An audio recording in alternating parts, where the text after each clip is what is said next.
صرف اور صرف یہ ایک غلطی نہ کریں تو ان کی عظمت کو 4 چاند لگ جائیں۔ نبی کریم صلی اللہ علیہ وسلم نے اہل عرب کی بڑی فضیلت، عظمت، شان اور مقام اور مرتبہ بیان فرمایا ہے، لیکن اہل عرب کی کچھ غلطیاں ایسی ہیں کہ جس کی وجہ سے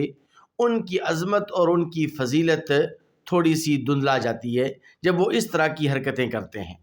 اب وہ کون سی ایسی غلطی کرتے ہیں اہل عرب کہ جس کی وجہ سے ان پر طعن و تشنیع بھی ہوتی ہے اور لوگ ان کے اوپر اعتراضات بھی کرتے ہیں اور لوگ ان پر تنقید بھی کرتے ہیں؟ میں اس غلطی کی نشاندہی سے پہلے آپ کو ایک حدیث مبارکہ سنانا چاہتا ہوں۔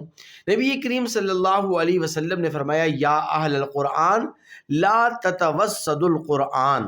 کہ اے اہل قرآن، اے قرآن والو، قرآن سے تکیہ نہ کرو۔ اب قرآن سے تکیہ نہ کرنے کا کیا مطلب ہے؟ پہلے آپ اس بات کو سمجھیں، پھر اس کے بعد میں اس غلطی کی طرف آتا ہوں جو اہل عرب کی بہت بڑی غلطی ہے، اور اہل عرب کو ایسا بہرحال نہیں کرنا چاہیے۔ علامہ ابن حجر عسقلانی رحمۃ اللہ علیہ بخاری شریف کی شرح فتح الباری میں فرماتے ہیں کہ قرآن سے تکیہ نہ کرنے کا یہ مطلب ہے کہ قرآن مجید فرقان حمید پر تکیہ نہ لگاؤ، اور قرآن مجید فرقان حمید کا سہارا لے کر اس پر نہ بیٹھو، نہ اس کی طرف، نہ اس پر تکیہ لگا کر نہ لیٹو، اور نہ ہی قرآن مجید فرقان حمید کی طرف پیٹھ کرو۔ اسی طرح قرآن مجید فرقان حمید کو زمین پر رکھنا، یا قرآن مجید فرقان حمید کو زمین پر پھینکنا، یا اسی طرح قرآن مجید فرقان حمید پر کوئی دوسری چیز رکھنا، یا پھر قرآن مجید فرقان حمید کو روندنا، یا قرآن مجید فرقان حمید کو پھلانگنا، یہ سب کا سب اس میں شامل ہے، اور یہ ساری باتیں اور یہ ساری ہدایات اس میں شامل ہیں، کیونکہ قرآن مجید فرقان حمید اللہ تبارک و تعالیٰ کی بڑی مقدس کتاب ہے۔ دیکھنے والے بتلاتے ہیں، جو لوگ حج بیت اللہ کی سعادت حاصل کرنے کے لیے جاتے ہیں، عمرے کی سعادت حاصل کرنے کے لیے جاتے ہیں، تو وہ بتلاتے ہیں کہ اہل عرب کو وہاں پر دیکھا جاتا ہے کہ اہل عرب جو قرآن مجید کی تلاوت کرتے ہیں تو قرآن مجید کی تلاوت کرنے کے بعد قرآن مجید کو اپنے سر کے نیچے تکیہ بنا کر لیٹ جاتے ہیں اور سو بھی جاتے ہیں۔ اور بسا اوقات اہل عرب کو یہ بھی دیکھا گیا کہ اہل عرب قرآن مجید کو پڑھنے کے بعد، قرآن مجید کی تلاوت کے بعد، ایک عام سی کتاب سمجھ کر اس کو یوں پھینک دیتے ہیں، الماریوں میں یوں پھینک دیتے ہیں، اور اس طرح مطلب یہ کہ قرآن مجید فرقان حمید کی جو ہے نا وہ گویا کہ ایک لحاظ سے بے ادبی کرتے ہیں، جس کو ہم بہرحال بے ادبی سمجھتے ہیں۔ وہ بے ادبی سمجھتے نہیں سمجھتے، لیکن ہم اس کو بے ادبی سمجھتے ہیں۔ دیکھیے، میں آپ کو ایک اور حدیث مبارکہ عرض کر دوں کہ نبی کریم صلی اللہ علیہ وسلم نے تمام آسمانی کتابوں، تمام کتب سماویہ کا نہ صرف یہ کہ احترام اور ادب کرنے کا حکم دیا،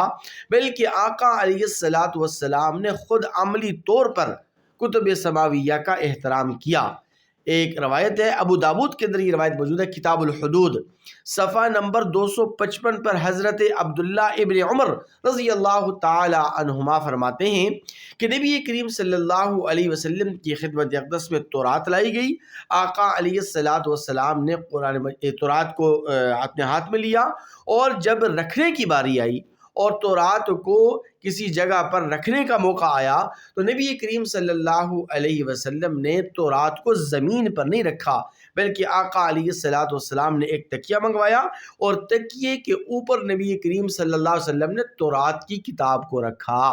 تو نبی کریم صلی اللہ علیہ وسلم تو تمام کتب سماویہ کا ادب و احترام نہ صرف یہ کہ کیا کرتے تھے، بلکہ آقا علیہ الصلوۃ والسلام نے کتب سماویہ کے ادب و احترام کا حکم دیا ہے۔ اور قرآن مجید فرقان حمید تو تمام کتب سماویہ میں سب سے زیادہ فضیلت والی، عظمت والی، شان والی، مقام والی اور رفعت والی کتاب ہے، تو اس کا ادب و احترام تو بدرجہ اولا ہمیں کرنا چاہیے۔ اس لیے اہل عرب کے جو فضائل اور مناقب نبی کریم صلی اللہ علیہ وسلم نے بیان فرمائے، اور آقا علیہ الصلوۃ والسلام نے تاکیداً کہا کہ اہل عرب کو برا بلا مت کہو، اس لیے ہم احتیاط کا دامن اپنے ہاتھ سے نہیں چھوڑتے۔ ہم زیادہ تو کچھ نہیں کہتے، لیکن اتنی بات ضرور کہتے ہیں کہ اگر اہل عرب یہ غلطی نہ کریں اور قرآن مجید فرقان حمید کا اسی طرح ادب و احترام کریں جس طرح کا ادب و احترام نبی کریم صلی اللہ علیہ وسلم نے سکھلایا اور نبی کریم صلی اللہ علیہ وسلم نے بتلایا، تو اہل عرب کی جو فضیلت ہے، ان کی جو شان ہے